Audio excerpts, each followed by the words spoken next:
कर्तव्यं दैवमान्वितम् उत्तिष्ठोत्तिष्ठ गोविन्द उत्तिष्ठ गरुडध्वज उत्तिष्ठ कमलाकान्त त्रैलोक्यं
ನಂಬಿದ ಭಕ್ತರನ್ನು ರಕ್ಷಣೆ ಮಾಡುವ ಭಾರ ನಿನಗೆ ಕುಂದಿದೆ.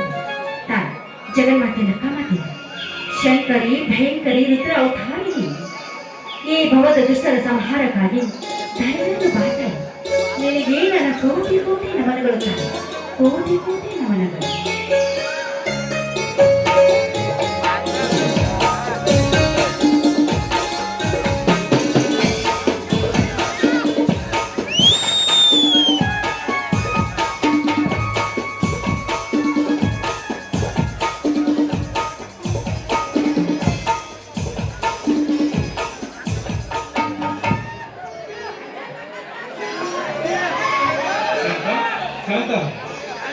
ಶ್ರೀ ಕೃಷ್ಣಾ ನದಿಯ ಪವಿತ್ರ ನೀರಿನಿಂದ ಶ್ರೀ ಮಾರುತೇಶ್ವರನ ಪಾದ ತೊಳೆದು ಪೂಜಿಸಿ ಪುನೀತಳಾದೆಯಾ? ಪುನೀತಳಾದೆ ಬನ್ನಿ ಸ್ವಾಮಿ. ಈ ಭವ್ಯವಾದ ಮಂಗಲಿಯಲ್ಲಿ ಶೃಂಗಾರವಾಗಿ ಶೋಭಿಸುತ್ತಿರುವ ಆ ದೇವರ ಪೂಜೆ ಮಾಡಿ ನಾನು ಪುನೀತಳಾದೆ. ನೀವು ಕೂಡ ಆ ದೇವರಿಗೆ ನಮಸ್ಕರಿಸಿ ಪಾವನರಾಗಿ.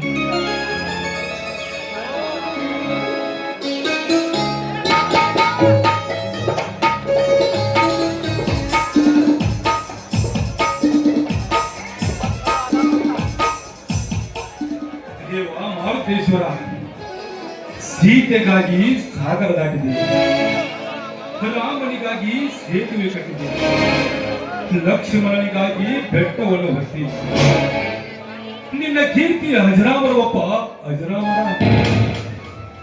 ಸದಾ ಸತ್ಯದ ಹಾದಿಯಲ್ಲಿ ನಡೆಯುವ ನನ್ನ ಮನದಾಳ ಮಾತು ಅರ್ಥಿಲ್ಲವೇ? ಅನಾಥ ಮಕ್ಕಳೇ ನನ್ನ ಮಕ್ಕಳನ್ನು, ಈ ಮನೆಯ ಆಳುಗಳೇ ಈ ಮನೆ ಯಜಮಾನರೆಂದು ನಂಬಿ ಆಳು ಮಗನಾದ ನನ್ನ ಹೆಸರಿಗೆ 20 ಎಕರೆ ಜಮೀನನ್ನು ಬರೆದು ರಾಣಿಯಾಗಿ ಮೆರೆಯಬೇಕಿದ್ದ ನಿಮ್ಮ ಮಗಳು ಶಾಂತಾಳನ್ನು ನನಗೆ ಸತಿಯನ್ನಾಗಿಸಿ ಹೋದ ಆ ಶಾಂತಗೌಡರ ಋಣ ಮುಂದಿನ ಜನ್ಮದಲ್ಲಾದರೂ ತೀರಿಸುವ ಹಾಗೆ ಮಾಡುತ್ತದೆ. ಇಗೋ ನಿನಗೆ ಕೋಟಿ ಕೋಟಿ ನಮನಗಳು. ಸಕಲ ವೈಭವದ ಶ್ರೀಮಂತನ ಮಗಳಾದ ನಾನು ನಿಮ್ಮ ಮಡದಿಯಾಗಿ ಈ ಮನೆಗೆ ಬಂದರೂ ಕೂಡ ಪತಿ ಭಕ್ತಿಯಲ್ಲಿ ನನಗೆ ಆಸಕ್ತಿ ಸ್ವಲ್ಪ ಜಾಸ್ತಿನೇ ಇದೆ. ಗಂಡನೇ ದೇವರು ಅಂತ ನಂಬಿ ನಡೆಯುವುದು ನಾನು. ಆದರೂ ನನ್ನ ತಂದೆ ಈ ಮಾತಿನ ಋಣಕ್ಕಾಗಿ ನಿಮ್ಮ ಮನದಾಳದ ಮಾತಿಗೆ ನಾನು ಋಣಿಯಾಗಿದ್ದೇನೆ. ನಿಮ್ಮ ತವರ ಕೈ ಹಿಡಿದ ಈ ನನ್ನ ಜನ್ಮ ಸಾರ್ಥಕವಾಯಿತು ಸ್ವಾಮಿ, ಸಾರ್ಥಕವಾಯಿತು. ಶಾಂತ ಶಾಂತ, ಇಲ್ಲಿ ನಾನಿಲ್ಲದಿದ್ದರೆ ನನ್ನದು ಎನ್ನುವುದು ಏನಿದೆ? ಶತಮಾನದ ಸತ್ತ ಶ್ರೀ ಗುರು ಸಿದ್ದೇಶ್ವರರ ವಾಣಿಯಂತೆ ಸತ್ಯವೂ ಇಲ್ಲ ಅಸತ್ಯವೂ ಇಲ್ಲ, ಸಹಜವೂ ಇಲ್ಲ ಸಹಜವೂ ಇಲ್ಲ, ನಾನು ಇಲ್ಲ ನೀನು ಇಲ್ಲ, ಇಲ್ಲ ಇಲ್ಲ ಇಲ್ಲ ಎಂಬುದು ತಾನಿಲ್ಲ, ಗುಹೇಶ್ವರನೆಂಬುವುದು ತಾ ಬಯಲು. ಒಂದು ದಿನ ಹುಟ್ಟಿ ಒಂದು ದಿನ ಸತ್ತು ಮಣ್ಣಲ್ಲಿ ಮಣ್ಣಾಗಿ ಹೋಗುವ ಈ ನಶ್ವರವಾದ ಶರೀರಕ್ಕೆ ಇದೆಲ್ಲ ವ್ಯಾಮೋಹ. ಕೊಟ್ಟವನಿಗೆ ಮರಳಿ ಕೊಡುವ ಮನೋಭಾವನೆ ನಮ್ಮಲ್ಲಿದ್ದರೆ ಆ ಭಗವಂತ ಕೂಡ ಪ್ರೀತಿಸುವನು, ಜಾತ ಭಗವಂತ ಕೂಡ ಪ್ರೀತಿಸುವನು. ಇದೇ ಈ ಜೀವನದ ರಹಸ್ಯ. ದಿನನಿತ್ಯ ಆ ಶಿವನಿಗಾಗಿ ಸೋಲಿಪ ಈ ನಿಮ್ಮ ಮುಗ್ಧ ಮನಸ್ಸಿಗೆ ಶಾಂತಿ ನೀಡುವುದಕ್ಕೆ ಓಡಿ ಬರುವನೇ ಆ ಕರುಣಾಸಾಗರ.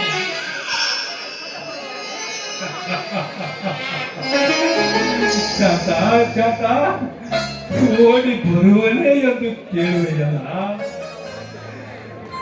ಅದೆಲ್ಲವೂ ಶಿವನಿಚ್ಛೆ. ಕಷ್ಟ ಬಂದಾಗ ಬಾಯೆಂದು ಕೈ ಮಾಡಿ ಕರೆದರೆ ಅದಾವನ ರೂಪದಲ್ಲಿ ಬಂದು ಭಕ್ತರ ಆಸೆಯನ್ನು ಪೂರೈಸಬಲ್ಲ ಆ ಕರುಣಾಸಾಗರ.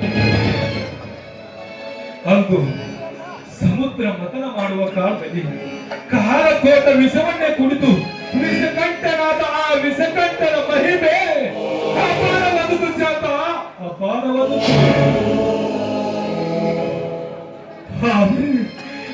ಏನು ಮಾಡೋದು?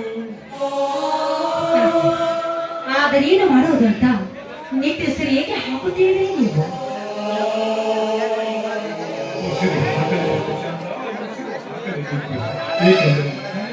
ಬಾಯಿದ್ದರೂ ಹೇಳಲಾರದ ಮೂಕನಾಗಿದ್ದೇನೆ. ತೋರಿಸಲು ನನಗೆ ಕಣ್ಣಿದ್ದರೂ ಕುರುಡನಾಗಿದ್ದೇನೆ. ನಿಜ ಹೇಳಬೇಕೆಂದರೆ ನನಗೆಲ್ಲವೂ ತಿಳಿದಿದೆ. ನಿಮ್ಮ ಅಂತರಂಗದ ಮಾತು. ಆ ಬ್ರಹ್ಮ ಬರೆದ ವಿಧಿ ಲಿಖಿತವನ್ನು ತಪ್ಪಿಸೋದಕ್ಕೆ ಯಾರಿಂದಲೂ ಸಾಧ್ಯವಿಲ್ಲ. ಆದರೆ ಸಂಕೋಚ ಪಟ್ಟುಕೊಳ್ಳದೆ ನಿಮಗಾದ ಕಷ್ಟವನ್ನು ಸ್ಪಷ್ಟವಾಗಿ ನನ್ನ ಮುಂದೆ ಹೇಳಿ. ಅಂದ್ರೆ ನಾನು ನಿಮ್ಮ ಅರ್ಧಾಂಗಿನಿ ಅಲ್ಲವೇ? ಅರ್ಧಾಂಗಿ ಅರ್ಧಾಂಗಿ ಶಾಂತ ಹಸುಮಾರ ಕೀರ್ತಿಯಾಗಿ ನನ್ನ ಮನೆಗೆ ತೋರಿಸಿದ ನಿನಗೆ ಹಲವಾರು ವರ್ಷಗಳಿಂದ ಯಾವ ಸುಖ ಕೊಟ್ಟಿದ್ದೇನೆ ಶಾಂತ, ಯಾವ ಸುಖ ಕೊಟ್ಟಿದ್ದೇನೆ. ನಿನ್ನ ಸುಖ ಭೋಗ ಲಾಲಾಸೆಯನ್ನು ತೀರಿಸಲಾದಂತ ನನ್ನಂತಹ ನಾಮಂತ ಯಾರಿಲ್ಲ ಶಾಂತ ಈ ಜಗದಲ್ಲಿ.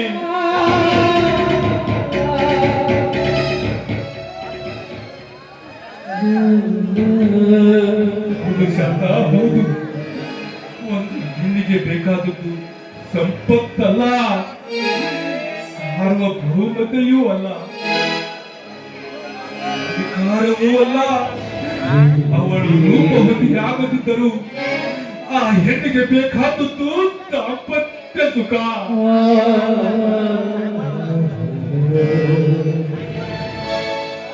ಸುಖವನ್ನೇ ನನ್ನಿಂದ ಕೊಂಡಿದ್ದಾದ ಮೇಲೆ ನನ್ನಂತಹ ಪಾಪಿ ಯಾರಿದ್ದಾರೆ ಜಾತ? ಯಾರಿದ್ದಾರೆ ಈ ಜಗತ್ತಲ್ಲಿ?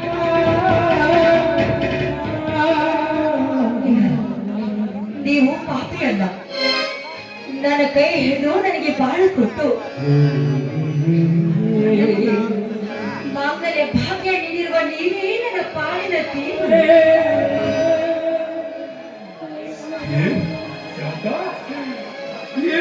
ನಿನ್ನ ದೇವರೇ,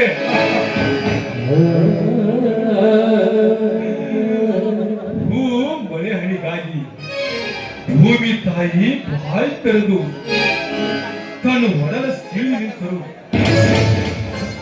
ಕಾರ್ಮೋಡ ಕವಿದು ಗುಡುಗು ಮಿಂಚುಗಳಿಂದಲೇ ಉತ್ತರಿ ಮಳೆ ಬಿತ್ತರಿಸಲು ಹತ್ತೇರಿಸಿದರೆ ದೇವರೇ,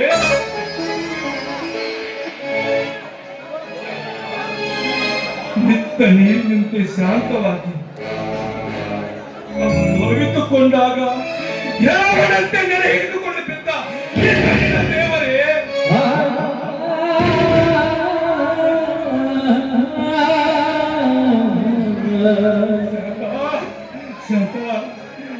ದೇಹಿ ಎಂದು ಬಂದವರಿಗೆ ವರ ನೀಡದ ನಾನು ದೇವರಲ್ಲ ಶಾಂತ, ದೇವರಲ್ಲ. ಯಾಕೆ ಬಂದ ಮುರುದೈನ ನಾನು ಶಾಂತ, ಮುರುದೈನ.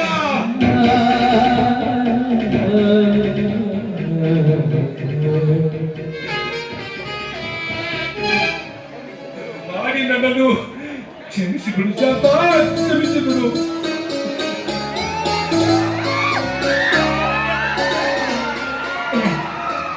ಕ್ಷಮಿಸೋದ ತಪ್ಪದು ನೀವೇನು ಮಾಡಿಲ್ಲ. ನೀವು ಹೇಳುವ ಒಂದೇ ಒಂದು ಮಾತು ನನ್ನ ಪ್ರಾರಬ್ಧ ಕರ್ಮ ಅಷ್ಟೇ. ನನಗೆ ಪತಿ ಪರದೈವ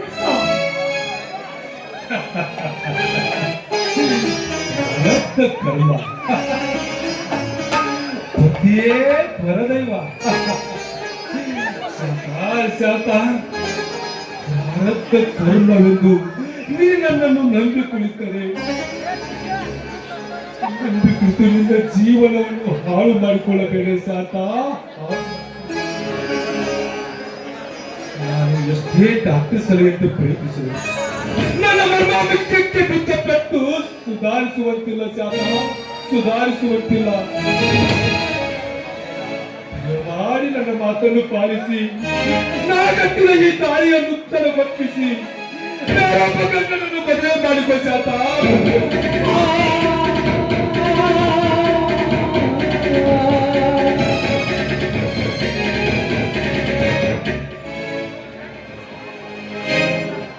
ಇನ್ನೊಂದು ಸಲ ಮಾತನಾಡಬೇಡಿ. ಇನ್ನೊಂದು ಸಲ ಅದೇ ಮಾತನ್ನು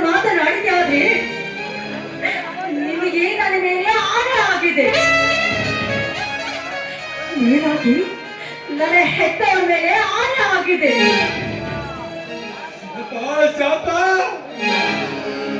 ಹೌದು ಸ್ವಾಮಿ, ಆ ದುಷ್ಟ ಸಿದ್ದೇಗೌಡನ ದಬ್ಬಾಳಿಕೆಯಿಂದ ನನ್ನ ಹೆತ್ತವರು ಮಾನ ಮರ್ಯಾದೆಗೆ ಹೆದರಿ ಹೆಣ್ಣಿಗೆ ಶೀಲವೇ ಶೃಂಗಾರವೆಂದು ಸತ್ತಾಗ ಹೆತ್ತ ಮಗನ ಸ್ಥಾನದಲ್ಲಿ ನಿಂತು ಅವರ ಶವಕ್ಕೆ ಕಿಚ್ಚಿಕೊಟ್ಟು ನನ್ನ ತಂದೆಗೆ ಕೊಟ್ಟ ಮಾತಿನ ಪ್ರಕಾರ ನಾನಿನ ಸತ್ಯಂತ ಸ್ವೀಕಾರ ಮಾಡಿದ್ದೀರಾ. ಈಗ ನೀವೇ ಅವರ ಮಾತನ್ನಗಳಿವೀರಾ? ವಚನ ಭ್ರಷ್ಟರಾಗುವಿರಾ? ಹೇಳಿ, ನೀವು ಪುರುಷತ್ವದ ಹೀನರಾಗಿದ್ದು ಯಾರಿಂದ? ಅದು ನನ್ನಿಂದ ತಾನೇ. ಆ ಸಿದ್ದೇಗೌಡನ ದಬ್ಬಾಳಿಕೆಯಿಂದ ಹೊಳಿಸಿಕೊಂಡು ನೀವು ಜೀವನ ಪೂರ್ತಿ ಕೊಂಡುತ್ತಿರುವಿರಿ ಎಂಬುದು ಎನ್ನಾದ ನನಗೆ ಗೊತ್ತಿಲ್ಲವೇ? ನನ್ನ ತಂದೆ ಸಾಹುಕಾರನ ಸಂಪತ್ತು ನಿಮಗೆ ಆಪತ್ತು ತಂದಿದ್ದೆ ಎಂಬುದು ನನಗೆ ತಿಳಿದಿಲ್ಲವೇ?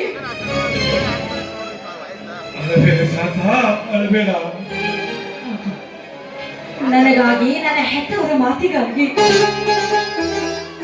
ಈ ನಿಮ್ಮ ಜೀವನವೇ ನರಕವಾಗಿದೆ ಅಂತ ಗೊತ್ತಿದ್ರು ಕೂಡ ನನ್ನ ಸುಖಕ್ಕಾಗಿ ಇನ್ನೊಂದು ಮದುವೆ ಮಾಡಿಕೊಂಡು ನಾನು ಸುಖವಾಗಿ ಜೀವನ ಸಾಗಿಸಿದ್ರೆ ಆ ದೇವರ ಆದ್ರೂ ನನ್ನನ್ನು ಮೆಚ್ಚುವನೇ? ಇಲ್ಲ ಸಾವು, ಖಂಡಿತವಾಗ್ಲೂ ಸಾಧ್ಯವಿಲ್ಲ. ನಿಮ್ಮ ಹೊರತು ಬೇರೊಬ್ಬ ಗಂಡ ನನಗೆ ಬೇಕಾಗಿಲ್ಲ. ನಿಮ್ಮ ಪುರುಷತ್ವದ ಸೋಲೆ ನನಗೆ ಕಾಮದ ಸೋಲು. ನಿಮ್ಮ ತ್ಯಾಗಕ್ಕೆ ನಾನು ಸದಾ ಸಿದ್ಧನಾಗಿರುತ್ತೇನೆ.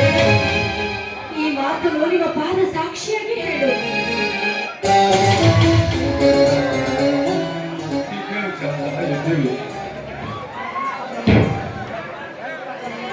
ಎಂತಹ ಕಠೋರವಾದ ಮಾತನಾಡ್ತೀವಿ ಶಾಂತ, ಎಂತಹ ಕಠೋರವಾದ ಮಾತನಾಡ್ತೀವಿ.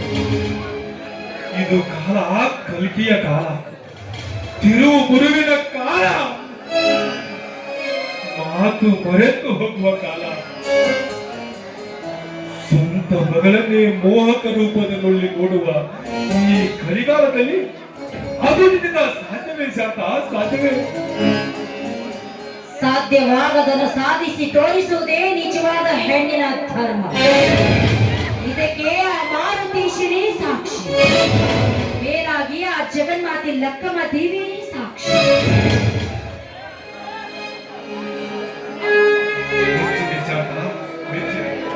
ಈ ನಿನ್ನ ಪ್ರತಿಭಕ್ತಿ, ಈ ನಿನ್ನ ಅಮರವಾಣಿ ಈ ಸಮಾಜದ ಪ್ರತಿಯೊಬ್ಬ ಮಹಿಳೆಯರಿಗೂ ಎಚ್ಚರಿಕೆಯ ಗಂಟೆಯಾಗಿದೆ. ಎಲ್ಲಿ ಸ್ವಲ್ಪ ನಗು ನೋಡೋಣ ಬಂಗಾರ.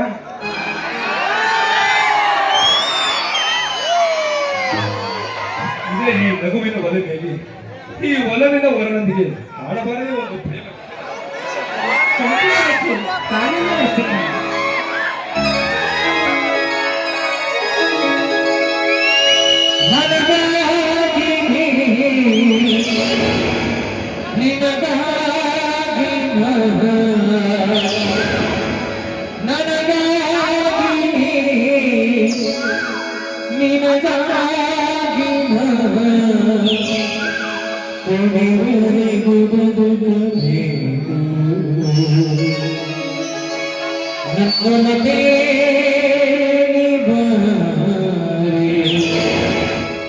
ನನ್ನ ಚೆಲುವೆ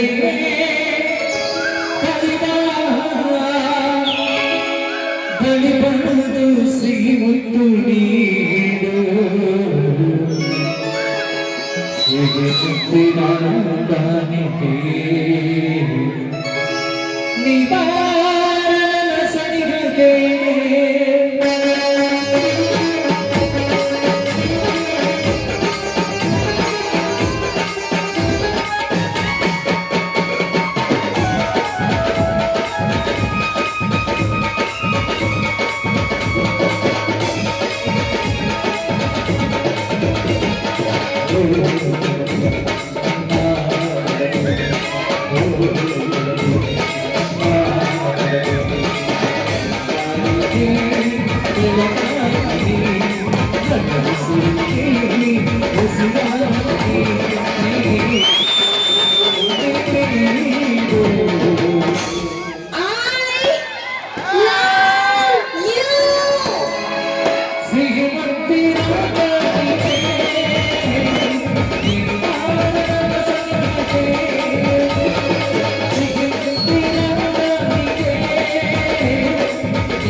ಅಣ್ಣ ಅತ್ತಿಗೆ ಸಹೋದರ, ಈ ಹೊತ್ತಿನವರೆಗೆ ಊಟ ಉಪಚಾರವಿಲ್ಲದೆ ಎಲ್ಲಿಗೆ ಹೋಗಿದ್ಯಪ್ಪ? ಹೌದಣ್ಣ, ಕೈದು ಹೋದ ತಕ್ಷಣ ನೀರು ಹಾಯಿಸೋದು ಬಿಟ್ಟು ತಾತ ಹಿಂದೆನೇ ಬಂದೇನಣ್ಣ. ಆದರೆ ನಾ ಬರುವುದರೊಳಗಾಗಿ ಊರ ಅಗಸು ಮುಂದೆ ದೊಡ್ಡ ಕುಸ್ತಿ ಕಣಾನೇ ಏರ್ಪಟ್ಟಿತ್ತು. ಅದರಲ್ಲಿ ಕಡೆ ಕುಸ್ತಿನ ನೀನೇ ಆಡಿದೆಯೇನಪ್ಪ? ಕಡೆ ಕುಸ್ತಿನೇ ಕಿತ್ತೆ ಅತ್ಗಮ್ಮ. ಆ ಕಣದಲ್ಲಿಯ ಕಡೆಗರಿ ನೋಡಿ ನನ್ನ ಮೈಯೆಲ್ಲ ರೋಮಾಂಚನಗೊಂಡು ಸಾಕ್ಷಾತ್ ಈ ಮಾರುತೇಜನ ಶಕ್ತಿಯವ ನನ್ನಲ್ಲಿ ಆವರಿಸಿ ನೀವು ಉಣಿಸಿದ ಈ ಕೈ ತುಪ್ಪಿನ ರಕ್ತ ಕೂಗಿ ಹೇಳಿತು ಅತ್ತಿಗೆ, ಕೂಗಿ ಹೇಳಿತು. ಆ ಕಡೆಗಡೆ ಒಗೆದು ಬಂಗಾರದ ಕಣಕೀಳೆಂದು ಅತ್ತಿಗೆ, ಬಂಗಾರದ ಕಣಕೀಳೆಂದು. ಸಹೋದರ, ನನಗೆ ತಿಳಿಯದ ಈ ಊರಿನಲ್ಲಿ ಯಾವ ಕುಸ್ತಿ ನಡೀತಪ್ಪ? ಯಾವ ಕುಸ್ತಿ ನಡೀತು? ಹೌದಣ್ಣ, ಊರಿಗೆ ದೊಡ್ಡವರಾದ ಆ ಸಿದ್ದನಗೌಡ ಏರ್ಪಡಿಸಿದ ಆ ಕುಸ್ತಿಕನವನ್ನ. ಆ ಕುಸ್ತಿಕನದಲ್ಲಿ ಆ ಗೌಡನ ಬಂಟ ಕರಿಯಾನೆ ನನ್ನ ಕೊನೆಯ ಪಂದ್ಯದ ಗಡಿಯನ, ಕೊನೆಯ ಪಂದ್ಯದ ಗಡಿ. ಇದೇನಪ್ಪ ಇದು? ಆ ನೀಚನ ಕಣದಲ್ಲಿ ನೀನ್ ಯಾಕಪ್ಪ ಹೋದೆ? ಏನದಪ್ಪ ನಿಗೂಢವಾದ ರಹಸ್ಯ? ಜಿಲ್ಲಾ ಸಹಕಾರಿ ಬ್ಯಾಂಕ್ ಚುನಾವಣಾ ಅಭ್ಯರ್ಥಿಯಾದ ಆ ಗೌಡ ನಮ್ಮ ಭಾಗದ ಎಲ್ಲಾ ಸಹಕಾರಿ ಸೊಸೈಟಿ ಅಧ್ಯಕ್ಷರನ್ನ ಕರೆಸಿ ಅವರಿಗೆ ಜೀವ ಬೆದರಿಕೆ ಹಾಕಿದ್ದಾನ, ಜೀವ ಬೆದರಿಕೆ ಹಾಕಿದ್ದ. ಅದರಲ್ಲಿ ಒಬ್ಬ ಎದ್ದ ನಿಂತು ಏನಂದ ಗೊತ್ತೇನನ್ನ? ಏನಪ್ಪ? ಏನ್ರಿ ಗೌಡ್ರಿ, ಇದು ಪ್ರಜಾಪ್ರಭುತ್ವ ಐತಿ, ಇದೇನು ರಾಜ ಮಹಾರಾಜರ ಕಾಲ ಅಲ್ಲ, ಇದು ನಮ್ಮ ಮತ, ನಮ್ಮ ಹಕ್ಕೈತಿ ಅಂದಾನ. ಅದಕ್ಕೆ ಆ ಗೌಡ ಸುಮ್ಮನಿದ್ದನಪ್ಪ? ಇಲ್ಲ ಅಣ್ಣ, ಆ ಕರಿಯನಿಂದ ಸಾಕಷ್ಟು ಅವನನ್ನ ಹೊಡೆಸಿಬಿಟ್ಟ. ಅವನ ಹೊಡೆತಕ್ಕೆ ಅಲ್ಲಿದ್ದ ಎಲ್ಲ ಜನರು ಹೆದರಿ ಓಡಿ ಹೋಗಿದ್ದರು. ಅಲ್ಲಿ ನಿಂತ ನಾನೊಬ್ಬೇ ಮಾತ್ರ, ನಾನೊಬ್ಬೇ. ಆ ಕ್ರೂರಿಯ ಮುಂದೆ ನೀನ್ ಯಾಕೆ ನಿಂತುಕೊಂಡೇ ಮಾಡಿದವು? ಆತ ಕ್ರೂರಿ ಅಂದರೇನು? ರಾಜ ಮಹಾರಾಜ ದುರ್ಯೋಧನಾದರೇನು? ಆತ ಗೌಡ ನೀಚತ್ತಿನಿಗೆ ನನಗೆ ನನ್ನ ಗೊತ್ತೇನಲ್ಲ. ಸಹೋದರ, ಏನೇ ಹರಾಂಕ ರಾಮನಿಗೆ ಸಂಬೋಧನ ಹೇಳಿ ನೀನು ಎದ್ದು ನಿಂತಿಯೇ ನನ್ನ ಕೈಯನ್ನು ಹೊಡೆಯ ಬಾಳೆ ಗಂಡಸ ನೀನಾಗಿದ್ರ, ನಿಮ್ಮಪ್ಪಗೆ ನೀ ಹುಟ್ಟಿದ್ರ, ನಾನೇ ಬಂದ ನನ್ನ ಕರಿಯನ್ನು ಕೂಡ ಕುಸ್ತಿಯಾದ ಅಂದಾನ. ಅಪ್ಪಗ ಹೊಟ್ಟಿದ ಮಗ ನಾನೇ ಇದ್ದೇನೆ ಅಂತ ಮೀಸೆ ತಿರುಗಿ ಸಂತ ಹೊಡೆಯಬೇಕಿತ್ತು ನನ್ನ ಮೈದುನ. ಹೊತ್ತಿಗೆ ಪ್ರತಿಷ್ಠಾನೇ ಮೀಸಲಿರುವಿ. ಅಪ್ಪಗೆ ಹುಟ್ಟಿದ ಮಗ ನಾನೇ ಅಂದವನ.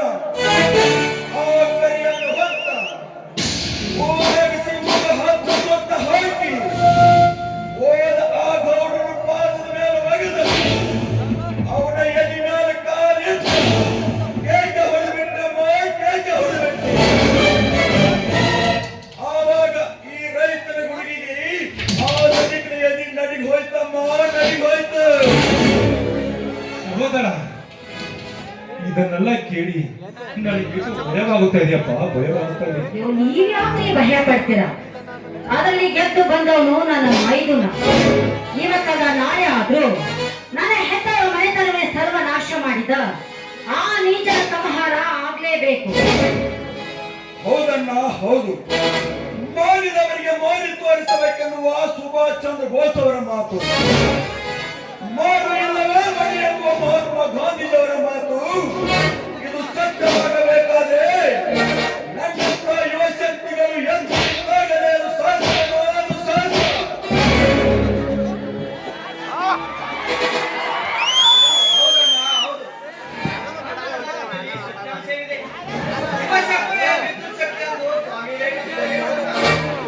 ಬಾ ಸಹೋದರ, ಬಾ.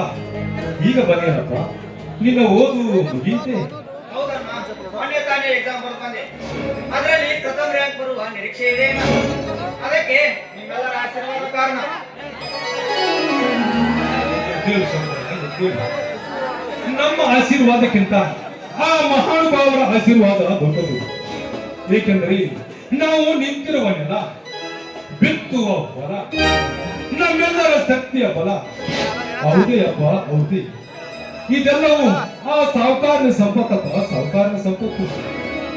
ಹೌದಣ್ಣ, ಪ್ರವೀಣರು ಪದೇ ಪದೇ ಅವ್ರದೇ ಹೇಳ್ತಿರ್ತಾರೆ. ಅವರು ನಿಮ್ಮ ಅತ್ತಿಗೆಯ ತಂದೆಯವರೆಂದು. ಅವರು ಈ ನಾಡಿನ ದೇವರಾಗಿದ್ದರಂತೆ. ಹೌದೇನಣ್ಣ? ಹೌದು ಸಹೋದರ, ಹೌದು. ಅವರು ಮಾಡಿದ ಘನ ಕಾರ್ಯವನ್ನು ಮುಂದೊಂದು ದಿನ ನಿಮಗೆ ಸಮಯವಿದ್ದಾಗ ಚೆನ್ನಾಗಿ ತಿಳಿಸಿರುತ್ತೇನೆ. ಅಂತವರ ಮಗಳಾದ ನನ್ನ ಅತ್ತಿಗೆ ನೀವಂತೆ ಸರಿ. ಸಹೋದರ, ನನ್ನ ಮನೆಯ ಮಹಾಲಕ್ಷ್ಮಿಯಾದ ನನ್ನ ಶಾಂತಾಗಿ ನನ್ನ ಬಾಯಿಂದ ವರ್ಣನೆ ಮಾಡಲು ಆಗುವುದಿಲ್ಲ. ಬನ್ನಿ, ನಾವೆಲ್ಲರೂ ಕೂಡಿದ ಈ ಶುಭ ಸಂದರ್ಭದಲ್ಲಿ ಕೂಡಿ ಆಡಿ ನಡೆಯೋಣ. ಇದು ನಮ್ಮೆಲ್ಲರ ಭಾಗವೇ ಸರಿ. ಬನ್ನಿರಿ. ಎಂದೆಂದು ಬಾಳಲಿಗೆ ಆನಂದ ತುಂಬಿದನೆಂದು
ಹೋಗಿ ನಿಂತಿರಲ್ಲ ಡ್ಯಾನ್ಸ್ ಬೆಳಕ್ ನಮ್ಗೆ ಥಿಯೇಟರ್ ಸಾಲಂಗಿಲ್ಲ.